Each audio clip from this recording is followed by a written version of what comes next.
Welcome to this quick informative video showcasing the scanning functionality in PolySwarm. In this video, we will cover how to use this function to scan a file and understand if it is malicious. Your organization receives many email attachments every day. Some are blocked by the email gateways and other tools, but some get through, and you need to quickly understand if files are malicious. In this example, the file received will be uploaded publicly on PolySwarm since it is a TLP clear file, and it will be scanned by all PolySwarm engines that choose to participate. Let us navigate into PolySwarm. You can see we have the option on the home page to either drop a file into this location or browse manually. Let's drag and drop the file of interest we saved locally into PolySwarm. You may be presented with a pop-up to accept that the file will be shared with third parties.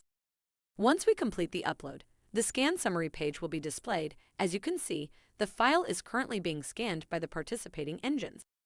Once the scan is complete, feedback is provided on the scan summary page. In this example, we can see that this file is malicious as it has a poly score of 0.99 on a scale of 0 to 1. Having identified this, we can prevent any further issues in our organization.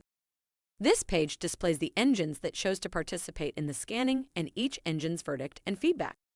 The File Details tab provides you with the information provided by the static tools that run on your uploaded file. Each file could be sandboxed and therefore contain sandboxing metadata. To see this, click on the See Latest Sandbox Results button. Under the Actions pane, you have various options available to you, including the ability to sandbox this file on demand or rescan the file again. Thanks for watching this short video on PolySwarm's scanning functionality. We look forward to seeing you on our next video. If you have any questions or want to speak to the PolySwarm team, feel free to reach out to us by email at customersuccess@polyswarm.io.